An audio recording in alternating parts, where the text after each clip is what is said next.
गणेश महाराज की जय हो, गुरु देवता की जय हो, श्री राधा कृष्णाय की जय हो, पुरुषोत्तम मास की जय हो, अधिक मास की जय हो, ओम विष्णु पंचायतन देवता की जय हो। अधिक मास के व्रत को करने वाले, धर्म यजन करने वाले आप सबको मेरा नमस्कार, जय श्री कृष्णा।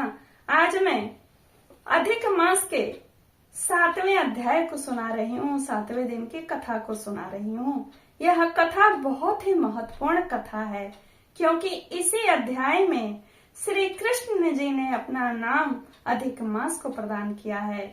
और इस मास की महिमा और क्या क्या, यहाँ तक कि उन्होंने षडैश्वर्य प्रदान किया, जो 6 ऐश्वर्य ईश्वर में होते हैं, अपने उस ऐश्वर्य को भी अधिक मास को प्रदान किया है। और आइए आप 7वां अध्याय को सुनिए। सूत जी कहते हैं, सूतवाच, सूत जी बोले, हे तपोधन, आप लोगों ने जो प्रश्न किया वही प्रश्न नारद नारायण से किया था। सो नारायण ने जो उत्तर दिया वही हम आप लोगों से कहते हैं। नारद जी बोले, विष्णु ने अधिमास का अपार दुख निवेदन करके जब मौन धारण कर लिए, तब हे बदरी पते, पुरुषोत्तम ने क्या किया, सो इस समय आप हमसे कहिए। श्री नारायण बोले, हे वत्स, गोलोकनाथ श्री कृष्ण ने विष्णु के प्रति जो कहा वह अत्यंत गुप्त है, परंतु भक्त, आस्तिक, सेवक, दम रहित अधिकारी पुरुष को जरूर कहना चाहिए। अतः मैं सब कहता हूँ, सुनो। यह आख्यान सत्कीर्ति, पूर्ण यश, सुपुत्र का दाता, राजा को वश में करने वाला है और दरिद्रता को नाश करने वाला है, एवं पुण्यों से सुनने को मिलता है। जिस प्रकार इसको सुनने को मिले उसी प्रकार अनन्य भक्ति से सुने हुए को कर्म करना चाहिए। यही बात मैंने शुरू में आपसे कही थी कि कहाँ से कथा सुन रहे हो, कौन कह रहा है, ये महत्व की बात नहीं है। आपको जानकारी हो रही है, आपको श्री कृष्ण और पुरुषोत्तम मास के महात्म का पता चल रहा है। तो यथा योग्य, सामर्थ्य योग्य उस महीने का जो भी है आपसे कर्म धर्म होते हैं, जरूर करिए। श्री कृष्ण जी कहते हैं कि श्री पुरुषोत्तम बोले, हे विष्णु, आपने बड़ा अच्छा किया जो मलमास को लेकर मेरे यहाँ आए। इससे आपकी लोकों में कीर्ति होगी। आपने जिसका उद्धार स्वीकार किया है उसका उद्धार तो मैं अवश्य ही करूंगा, ऐसा आप समझ लीजिए। अतः इसको हम अपने समान ही बनाएंगे, सर्वोपरि करेंगे, गुणों से करेंगे, कीर्ति से करेंगे, षडैश्वर्य से करेंगे, पराक्रम से करेंगे, भक्तों को वर देने से, और भी जो मेरे गुण हैं उनसे मैं पुरुषोत्तम को लोक में प्रसिद्ध करूंगा। वैसे ही यह मलमास भी लोकों में पुरुषोत्तम होगा, और मेरे जितने गुण हैं वे सब आज मैंने इस अधिक मास को मैंने दे दिया। पुरुषोत्तम, जो मेरा नाम लोक तथा वेद में है, वह भी आपकी प्रसन्नता के कारण आज मैंने अपना पुरुषोत्तम नाम भी इसे दे दिया। हे मधुसूदन, आज से मैं इस अधिमास का स्वामी हुआ। इसके पुरुषोत्तम इस नाम से सब जगत पवित्र होगा। मेरी समानता पाकर यह अधिमास सब मासों का राजा होगा। यह अधिमास जगत पूज्य एवं जगत से वंदना करवाने के योग्य होगा। इसकी पूजा और व्रत जो करेंगे उनके दुख और दारिद्र्य का नाश होगा। कहते हैं कि चैत्र आदि मास जो होते हैं सकाम हैं, इनको हमने निष्काम किया है। इसको हमने अपने समान ही समस्त प्राणियों को मोक्ष देने वाला बनाया। जो प्राणी सकाम अथवा निष्काम होकर अधिमास का पूजन करेगा वह अपने सर्व कर्मों को भस्म कर निश्चय ही मुझको प्राप्त करेगा। जिस परम पद प्राप्ति के लिए बड़े भाग्य वाले यति यानी सन्यासी, ब्रह्मचारी लोग तप करते हैं, और महात्मा लोग निराहार रहते हैं, और कुछ दृढ़ व्रती लोग रहते हैं जो फल पत्ता वायु भक्षण ही करके रहते हैं, और काम क्रोध रहित जितेंद्रिय रहते हैं। वे वर्षा काल में मैदान में भी रहते हैं, जाड़े में शीत में रहेंगे और गर्मी में धूप को सहन करते हैं। मेरे पद को वे लोग भी प्राप्त नहीं करते हैं आसानी से, लेकिन इस अधिक मास को सेवन करने वाले हे विष्णु, हे गरुण ध्वज, वे हमारे परम पद को प्राप्त कर लेते हैं। परंतु पुरुषोत्तम के भक्त एक मास के ही व्रत से बिना परिश्रम के जरा अमृत रहित हमारे उस परम पद को प्राप्त करते हैं। यह अधिक मास व्रत संपूर्ण साधनों में श्रेष्ठ साधन है और समस्त कामनाओं की फल की सिद्धि को देने वाला है। अतः इस पुरुषोत्तम मास का व्रत सबको करना चाहिए। हल से खेत में बोए हुए बीज जब पड़ते हैं तो उसके असंख्य बीज होते हैं। श्री कृष्ण भगवान कहते हैं उसी तरह से अधिक मास में किए गए पुण्य अधिक गुना अनंत गुना अधिक होते हैं। करोड़ों गुना पुण्य करोड़ों गुना अधिक होते हैं।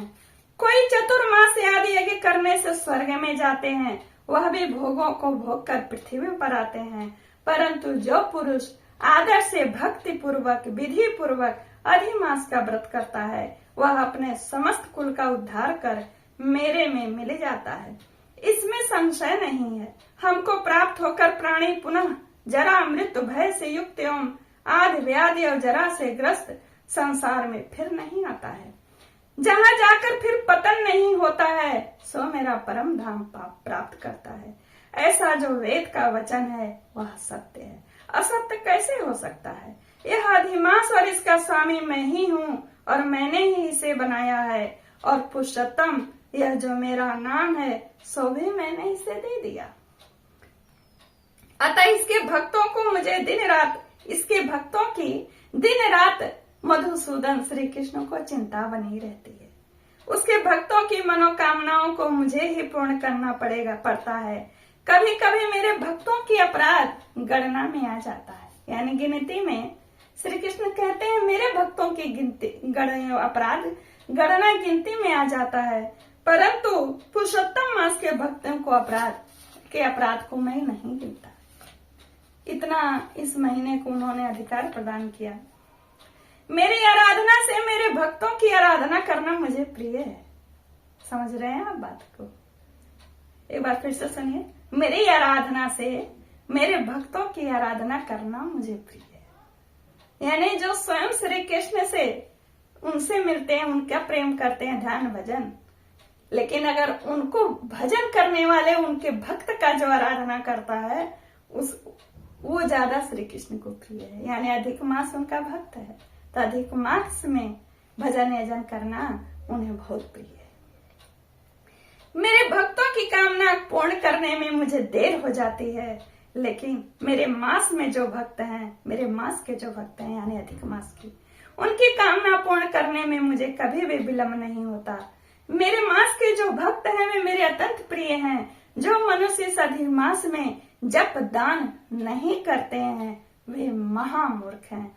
जो पुण्य कर्म रहित प्राणी स्नान भी नहीं करते एवं देवता तीर्थ द्विजों से द्वेष करते हैं वे दुष्ट अभागी और दूसरे के भाग से जीवन चलने वाले होते हैं। जिस प्रकार खरगोश के सिंह कदाप नहीं होते हैं वैसे ही अधिमास में स्नान आदि न करने वाले को स्वप्न में भी सुख की प्राप्ति नहीं होती है। जो मूर्ख मेरे प्रिय मलमास का निरादर करते हैं, मलमास में धर्माचरण नहीं करते हैं, वे सर्वदा नरकगामी होते हैं।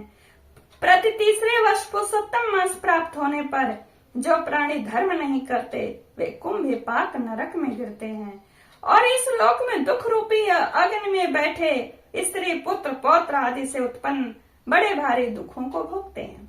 जिन प्राणियों को यह मेरा पुण्यतम पुरुषोत्तम मास अज्ञान से व्यतीत हो जाता है वे प्राणी कैसे सुखों को भोगेंगे।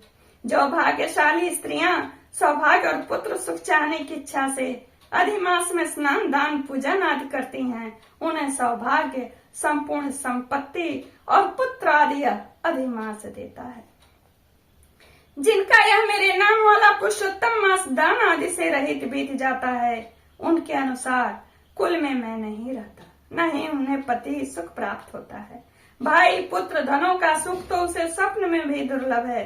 अतः विशेष करके सब प्राणियों को अधिमास में स्नान पूजा जप आदि और विशेष करके शक्ति के अनुसार दान अवश्य करना चाहिए। जो मनुष्य इस पुरुषोत्तम में भक्ति पूर्वक मेरा पूजन करते हैं वे धन पुत्र अनेक सुखों को भोग कर पुनः गोलोक के स्वामी होते हैं। मेरी आज्ञा से सब जन मेरे अधिक मास का पूजन करें। मैंने सब मासों से इसे उत्तम बनाया है, इसीलिए अधिमास की चिंता त्याग करके हे रमापते आप इस अतुलनीय पुरुषोत्तम मास को साथ लेकर अपने बैकुंठ में जाओ। श्री नारायण बोले, इस प्रकार भगवान श्री कृष्ण के मुख से रसिक वचन श्रवण कर विष्णु अत्यंत प्रसन्नता पूर्वक इस मलमास को अपने साथ लेकर नूतन जलधर के समान श्याम भगवान श्री कृष्ण को प्रणाम करते हुए गरुड़ पर सवार होकर शीघ्र बैकुंठ को चल दिए। यह जो 7वां अध्याय है यही पूर्ण होता है। श्री विहन नारदीय पुराणे पुरुषोत्तम मास महात्म्य श्री नारायण नारद संवादे अधिमास ऐश्वर्य प्राप्तिर नाम सप्तो सप्तम। ओम तत्सत।